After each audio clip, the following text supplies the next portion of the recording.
Chapter 4. The Realization of Selfless Love. It is said that Michelangelo saw in every rough block of stone a thing of beauty, awaiting the master hand to bring it into reality. Even so, within each there reposes the divine image, awaiting the master hand of faith, and the chisel of patience to bring it into manifestation. And that divine image is revealed and realized as stainless, selfless love.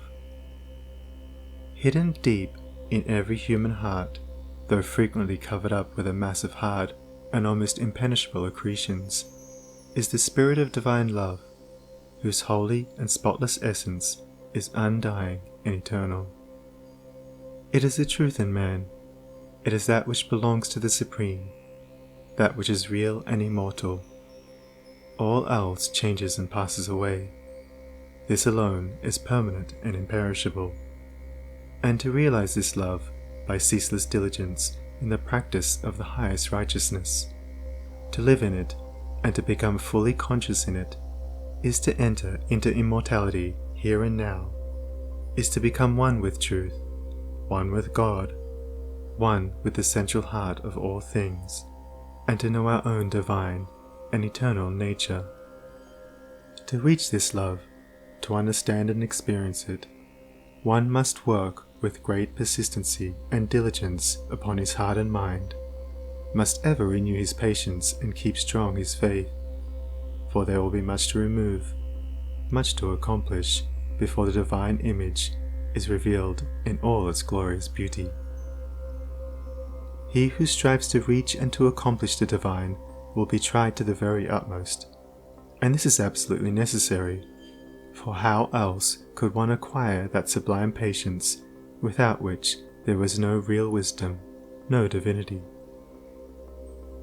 Ever and anon, as he proceeds, all his work will seem futile, and his efforts appear to be thrown away.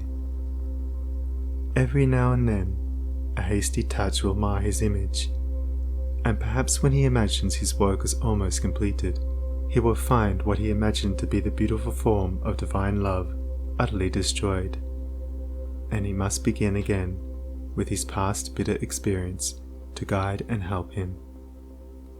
But he who has resolutely set himself to realize the highest recognizes no such thing as defeat. All failures are apparent, not real.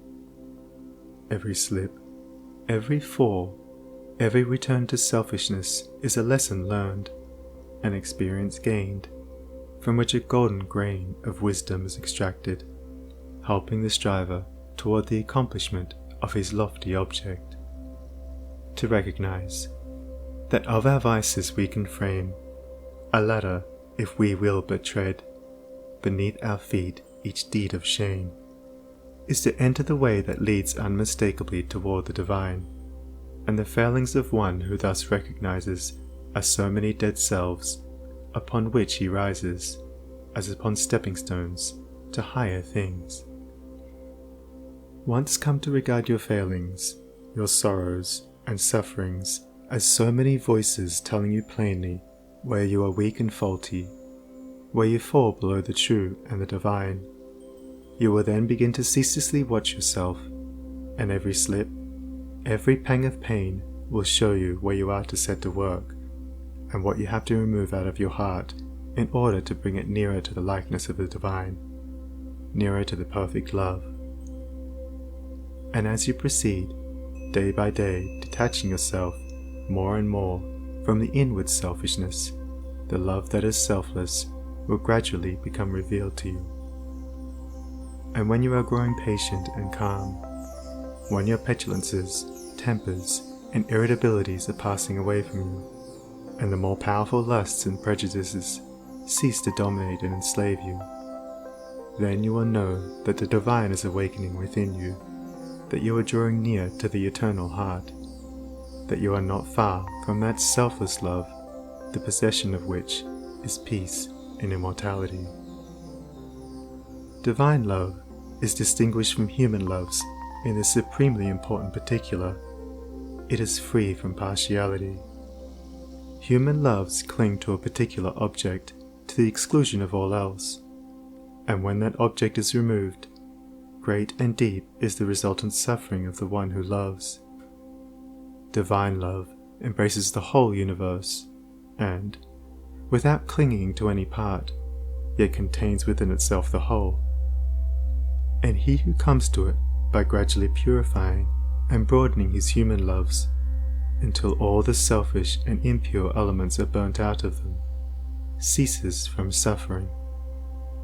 It is because human loves are narrow and confined and mingled with selfishness that they cause suffering.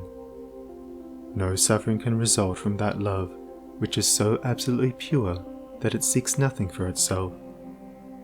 Nevertheless, human loves are absolutely necessary steps toward the divine, and no soul is prepared to partake of divine love until it has become capable of the deepest and most intense human love. It is only by passing through human loves and human sufferings that divine love is reached and realized.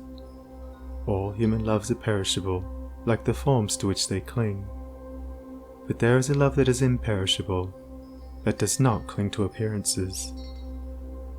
All human loves are counterbalanced by human hates, but there is a love that admits of no opposite or reaction, divine and free from all taint of self, that sheds its fragrance on all alike. Human loves are reflections of the divine love, and draw the soul nearer to the reality, the love that knows neither sorrow nor change. It is well that the mother, clinging with passionate tenderness to the little helpless form of flesh that lies in her bosom, should be overwhelmed with the dark waters of sorrow when she sees it laid in the cold earth. It is well that her tears should flow and her heart ache, for only thus can she be reminded of the evanescent nature of the joys and objects of sense, and be drawn nearer to the eternal and imperishable reality. It is well that lover, brother, sister, husband, wife should suffer deep anguish and be enveloped in gloom when the visible object of their affections is torn from them, so that they may learn to turn their affections toward the invisible source of all, where alone abiding satisfaction is to be found. It is well that the proud, the ambitious, the self-seeking should suffer defeat, humiliation, and misfortune, that they should pass through the scorching fires of affliction, for only thus can the wayward soul be brought to reflect upon the enigma of life. Only thus can the heart be softened and purified, and prepared to receive the truth. When the sting of anguish penetrates the heart of human love, when gloom and loneliness and desertion cloud the soul of friendship and trust, then it is that the human heart turns toward the sheltering love of the eternal, and finds rest in its silent peace. And whoever comes to this love is not turned away comfortless, is not pierced with anguish, nor surrounded with gloom, and is never deserted in the dark hour of trial.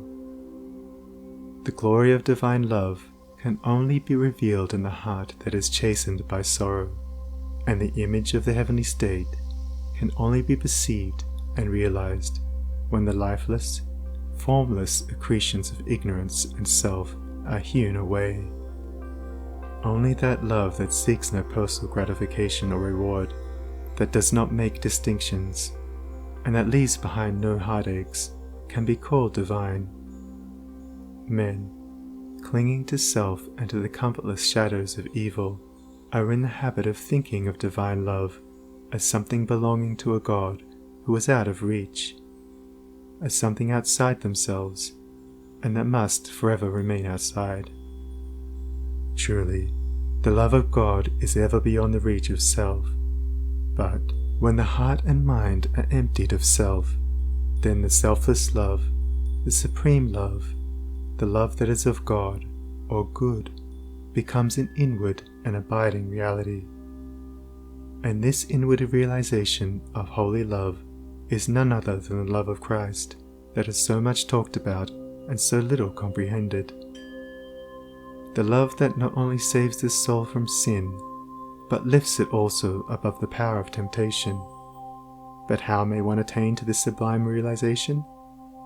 The answer which truth has always given, and will ever give to this question, is, empty thyself, and I will fill thee. Divine love cannot be known until self is dead, for self is the denial of love, and how can that which is known be also denied? Not until a stone of self is rolled away from the sepulchre of the soul does the immortal Christ, the pure Spirit of love, hitherto crucified, dead and buried, cast off the bands of ignorance, and come forth in all its majesty of his resurrection. You believe that the Christ of Nazareth was put to death and rose again. I do not say that you err in this belief, but if you refuse to believe that the gentle Spirit of love is crucified daily upon the dark cross of your selfish desires, then, I say, you err in this unbelief, and have not yet perceived, even afar off, the love of Christ. You say that you have tasted of salvation in the love of Christ. Are you saved from your temper, your irritability, your vanity, your personal dislikes, your judgment and condemnation of others? If not, from what are you saved? And wherein have you realized the transforming love of Christ? He who has realized the love that is divine has become a new man, and has ceased to be swayed and dominated by the old elements of self. He is known for his patience, his purity, his self-control, his deep charity of heart, and his unalterable sweetness. Divine or selfless love is not a mere sentiment or emotion.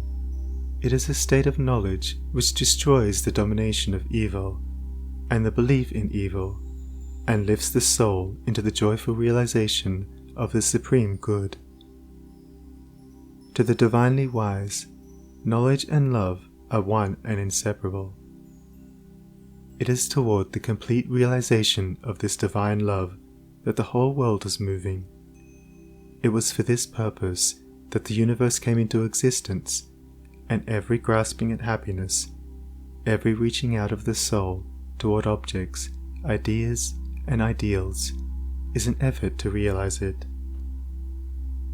But the world does not realize this love at present because it is grasping at the fleeting shadow and ignoring, in its blindness, the substance.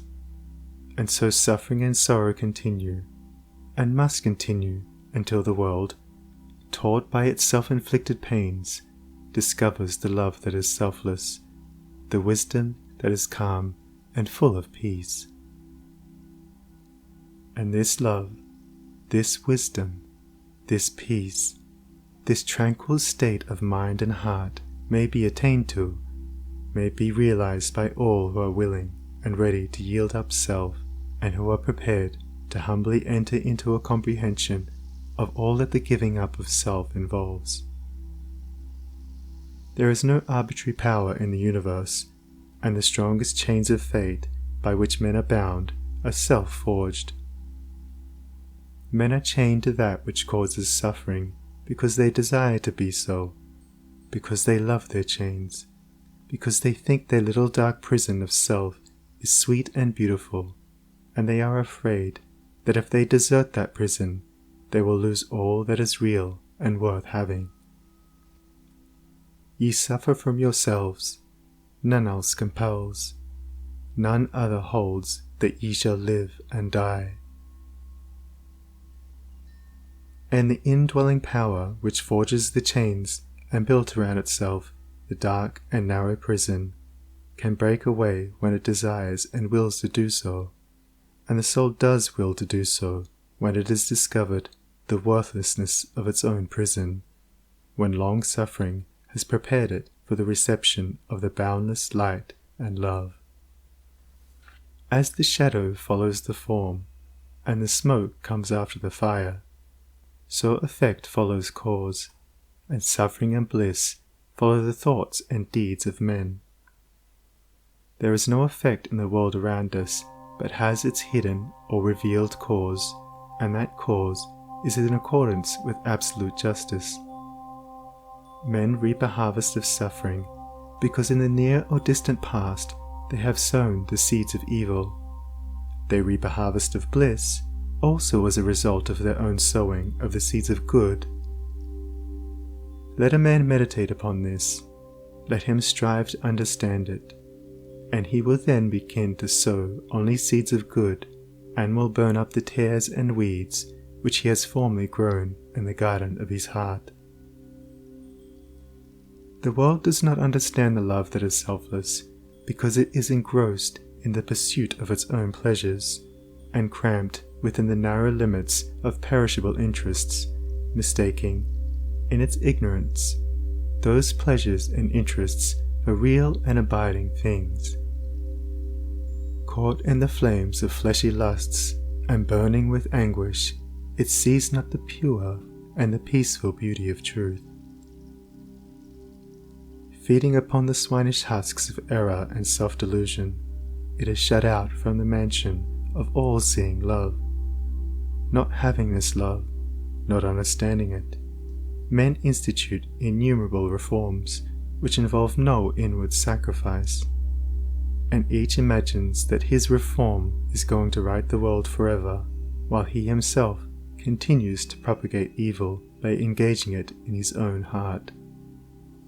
That only can be called reform which tends to reform the human heart, for all evil has its rise there, and not until the world, ceasing from selfishness and party strife, has learnt the lesson of divine love, will it realize the golden age of universal blessedness. Let the rich cease to despise the poor, and the poor to condemn the rich. Let the greedy learn to give, and the lustful how to grow pure. Let the partisan cease from strife, and the uncharitable begin to forgive. Let the envious endeavour to rejoice with others, and the slanderers grow ashamed of their conduct. Let men and women take this course, and lo, the golden age is at hand. He, therefore, who purifies his own heart is the world's greatest benefactor. Yet, though the world is, and will be for many ages to come, shut out from that age of gold, which is the realization of selfless love, you, if you are willing, may enter into it now, by rising above your selfish self. If you will pass from prejudice, hatred, and condemnation to gentle and forgiving love. Where hatred, dislike, and condemnation are, selfless love does not abide. It resides only in the heart that has ceased from all condemnation. You say, how can I love the drunkard, the hypocrite, the sneak, the murderer? I am compelled to dislike and condemn such men. It is true that you cannot love such men emotionally, but when you say that you must perforce dislike and condemn them, you show that you are not acquainted with that great overruling love, for it is possible to attain to such a state of interior enlightenment as will enable you to perceive the train of causes by which these men have become as they are, to enter into their intense sufferings, and to know the certainty of their ultimate purification. Possessed of such knowledge, it will be utterly impossible for you any longer to dislike or condemn them, and you will always think of them with perfect calmness and deep compassion. If you love people and speak of them with praise until they in some way thwart you, or do something of which you disapprove, and then you dislike them and speak of them with dispraise, you are not governed by that love which is of God, if, in your heart, you are continually arraigning and condemning others. Selfless love is hidden from you. He who knows that love is at the heart of all things, and has realized the all-sufficing power of that love, has no room in his heart for condemnation. Men, not knowing this love, constitute themselves judge and executioner of their fellows, forgetting that there is the eternal judge and executioner. And in so far as men deviate from them in their own views, in their particular reforms and methods, they brand themselves as fanatical, unbalanced, lacking judgment, sincerity, and honesty. In so far as others approximate to their own standard, do they look upon them as being everything that is admirable. Such are the men who are centered in self. But he whose heart is centered in the supreme love does not brand or classify men, does not seek to convert men to his own views, not to convince them of the superiority of his own methods. Knowing the law of love, he lives it, and maintains the same calm attitude of mind and sweetness of heart toward all, the debased and virtuous, the foolish and the wise, the learned and the unlearned, the selfish and the unselfish, receive alike the benediction of his tranquil thought. You can only attain to this supreme knowledge, this divine love, by unremitting endeavor in self-discipline, and by gaining victory after victory over yourself. Only the pure in heart see God, and when your heart is sufficiently purified, you will enter into the new birth, and the love that does not die, nor change, nor end in pain and sorrow will be awakened within you, and you will be at peace. He who strives for the attainment of divine love is ever seeking to overcome the spirit of condemnation. For where there is pure spiritual knowledge, condemnation cannot exist, and only in the heart that has become incapable of condemnation is love perfected and fully realized. The Christian condemns the atheist satirizes the Christian. The Catholic and Protestant are ceaselessly engaged in wordy warfare, and the spirit of strife and hatred rules where peace and love should be.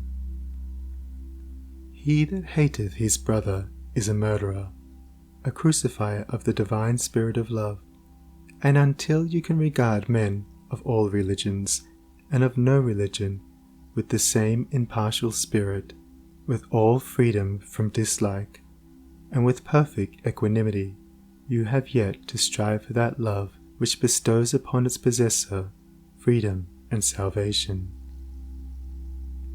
The realization of divine knowledge, selfless love, utterly destroys the spirit of condemnation, disperses all evil, and lifts the consciousness to that height of pure vision where love, goodness, justice are seen to be universal, supreme, all-conquering, indestructible. Train your mind in strong, impartial, and gentle thought. Train your heart in purity and compassion. Train your tongue to silence and to true and stainless speech. So shall you enter the way of holiness and peace, and shall ultimately realize the immortal love. So living without seeking to convert, you will convince without arguing, you will teach. Not cherishing ambition, the wise will find you out, and without striving to gain men's opinions, you will subdue their hearts. For love is all-conquering, all-powerful, and the thoughts and deeds and words of love can never perish. To know that love is universal, supreme, all-sufficing, to be freed from the trammels of evil, to be quit of the inward unrest, to know that all men are striving to realize the truth, each in his own way, to be satisfied, sorrowless, serene. This is peace, this is gladness, this is immortality, this is divinity, This is the realization of selfless love. I stood upon the shore and saw the rocks resist the onslaught of the mighty sea. And when I thought how all the countless shocks they had withstood through an eternity, I said, to wear away the solid main, the ceaseless efforts of the waves are vain. But when I thought how they the rocks had rent, and saw the sand and shingles at my feet, poor passive remnants of resistance spent, tumbled and tossed where they the waters meet, then saw I ancient landmarks 'neath the waves, and knew the waters held the stones their slaves. I saw the mighty work the waters wrought, by patient softness and unceasing flow, how they the proudest promontory brought unto their feet, and massy hills laid low, how the soft drops the adamine wall conquered at last, and brought it to its fall. And then I knew that hard, resisting sin should yield at last to love's soft, ceaseless roll, coming and going, ever flowing, upon the proud rocks of the human soul, that all resistance should be spent and past, and every heart yield unto it at last. End of Chapter 4. Recording by Sonnie Abdalla.